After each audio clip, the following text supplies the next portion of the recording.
দেশ গড়ার কারিগর তৈরির জন্য অনবদ্য প্রতিষ্ঠান Bangladesh university of engineering and technology, BUET. বাংলাদেশের অন্যতম শ্রেষ্ঠ বিদ্যাপীঠ। গতানুগতিক পদ্ধতির তুলনায় ব্যতিক্রমী এবং তীব্র প্রতিযোগিতামূলক ভর্তি পরীক্ষা পার হয়ে 1992 সালে 560 জন শিক্ষার্থী এই প্রতিষ্ঠানে ভর্তি হয়। সেই থেকে আমরা 92-এর পথ চলা শুরু। 94 সালের জুনের এক ঝকঝকে সকালে আমাদের ক্লাস শুরু হয়। প্রথম লেভেল ফাইনাল আসার আগেই শুরু হয় আমাদের প্রথম বর্ষপূর্তির অনুষ্ঠান। ধীরে ধীরে আমরা সবাই বুয়েট জীবনের সাথে অভ্যস্ত হয়ে গেলাম। বিশ্ববিদ্যালয় জীবনটা সব দিক থেকে আনন্দমুখর হয়ে উঠল। ক্যাম্পাসে সবসময় কোনো না কোনো ব্যাচের একটা উৎসব লেগেই থাকত। প্রতিনিয়ত class, quiz, preparatory leave, term final, এসব কিছুর মধ্যে যে যার মতো আনন্দ আড্ডায় মেতে থাকতাম। ক্লাস শেষ হলে বাসায় বা হলে ফেরার কোনো তাড়া থাকতো না। মাঝে মাঝে সবার পছন্দের অটো নেওয়া, অর্থাৎ ছাত্রদের ক্লাস বর্জন ছিল অনেকটা পার্বণের মতো। হলে থাকা বন্ধুদের আনন্দের পরিমাণটা ছিল সবচেয়ে বেশি। একসাথে ক্লাস, প্রক্সি, হলে ফেরা, আড্ডা, পড়া, খাওয়া, ঘুম, সুখ দুঃখ, প্রেম, ভালোবাসা, এসব কিছু নিয়েই আমাদের ছাত্র জীবন। একই হলে থাকা বন্ধুরা পরবর্তী জীবনের অনেক ক্ষেত্রেই সেই বন্ধুত্ব অব্যাহত রেখেছে। 8টি টার্ম শেষ করতে 4 বছরের জায়গায় শেষ পর্যন্ত আমাদের 5 বছর লেগে যায়। ফাইনাল পরীক্ষার আগে শুরু হলো র্যাগের আয়োজন। একদিকে ফাইনাল পরীক্ষার প্রস্তুতি, অন্যদিকে হল জীবনের মধুর সময়, আবার একই সাথে র্যাগের প্রস্তুতি।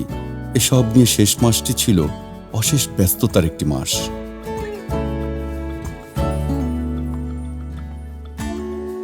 এত আনন্দের মাঝেও হঠাৎ হঠাৎ সব আনন্দ নিস্তব্ধ হয়ে যেত বন্ধু হারানোর বেদনায়। 1 বছরের মাথায় সবাইকে বেদনার্ত করে চলে গেল স্থাপত্যের রাকেশ। পরের বছর সিনিয়র বন্ধু মেজর নুরুজ্জামান। এরপর সবার হৃদয় খান খান করে বিদায় নিল ইলেকট্রিক্যালের সুবর্ণ। সবাই যখন ভাবছিল ছাত্রজীবন আর কেউ আমাদের ছেড়ে যাবে না, তখনই ফাইনাল পরীক্ষা চলাকালীন সবাইকে কাঁদিয়ে চলে গেল কেমিক্যালের জলি। এরপর একে একে নুরুজ্জামান, আশু, লরেন্স, টুটুল, আসাদ এবং রুমিসহ আরো 6 জন আমাদের ছেড়ে গেল। হারিয়ে যাওয়া বন্ধুদের স্মৃতি আজও আমাদের মন ভারাক্রান্ত করে।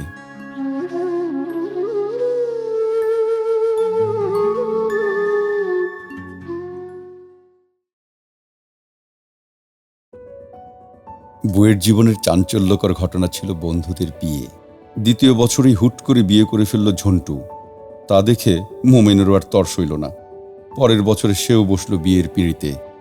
এরপর তমাল, বাবুনি, বকর বিয়ে করল। মাইনুল এবং মিজান কাছাকাছি সময় বিয়ে করলেও জানিয়েছে অনেক পরে। হঠাৎ একদিন সালেহিনের কান্নাকাটি, তার প্রেমিকার বিয়ে হয়ে যাচ্ছে।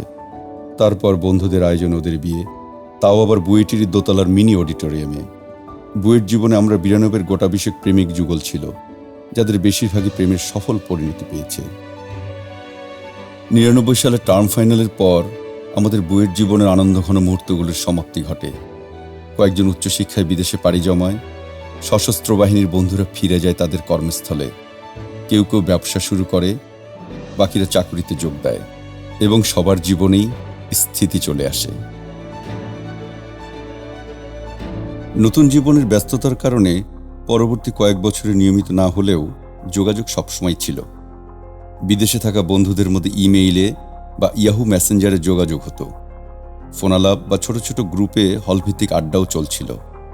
কিন্তু বন্ধু অন্তপ্রাণগুলো সবাইকে আবার একসাথে পাওয়ার জন্য ব্যাকুল হয়েছিল। সেই কারণেই কয়েকজন মিলে সবাইকে খুঁজে বের করে পুনরায় এক সুতোয় গাঁথার উদ্যোগ নেয়। 2009 সালে সবাইকে পুরনো আড্ডার স্বাদ দিতে সেই বুয়েটেই আয়োজন করা হয় আমরা 92-এর প্রথম মিলন মেলা। এরপর মেঘে মেঘে অনেক বেলা, বুয়েট পরবর্তী 25 বছর সময় পার হয়ে গেল। কম বেশি সবাই এখন নিজ নিজ কর্মক্ষেত্রে প্রতিষ্ঠিত। কেউ উচ্চ পদে আসীন সরকারি কর্মকর্তা, কেউ সশস্ত্র বাহিনীর তারকাধারী, কেউ নামকরা ব্যবসা প্রতিষ্ঠানের কর্ণধার, কেউ আবার দেশ বা বিদেশের বড় কোম্পানির পরিচালক। আছে বিশ্ববিদ্যালয়ের সম্মানিত অধ্যাপক বা ব্যাংক নিয়ন্ত্রক। এর সাথে উপরি হিসেবে কেউ কেউ আবার সাংস্কৃতিক অঙ্গনেও সুনাম কুড়িয়েছে। একই সঙ্গে অবদান রাখছে আইবিতে এবং বুয়েট অ্যালামনাইতে। দেশ ও জাতির সর্বস্তরে আমরা ৯২-এর বন্ধুদের অবদান স্পষ্টত দৃশ্যমান।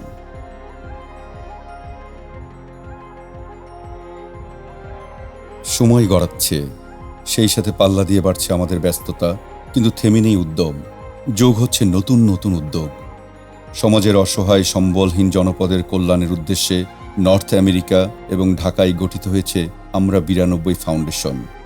সদস্যদের আকস্মিক বিপদ বা অসুস্থতায় তাৎক্ষণিক সহায়তা প্রদানের উদ্দেশ্যে গড়ে উঠেছে বুয়েট আমরা ৯২ ওয়েলফেয়ার অ্যাসোসিয়েশন। শেষ বয়সে বন্ধু বেষ্টিত সময় পার করার জন্যে নির্মাণ হচ্ছে আমরা ৯২ ভিলেজ। সবুজের মাঝে কাছের মানুষদের নিয়ে কিছু ভালো সময় কাটানোর অভিপ্রায়ে। ক্লান্তিহীন ছুটে বেড়াই অন্তহীন রাস্তায়, চলি মোরা এই পথে প্রশান্তির মৌনতায়। এই মূল মন্ত্রকে বুকে ধারণ করে আরও কার্যকর ভূমিকা রাখার প্রত্যয়ে আমরা ৯২ ততদিন দীপ্ত পদে এগিয়ে যাবে, যতদিনের একজন সদস্য এই পৃথিবীর বুকে পদচারণা করবে।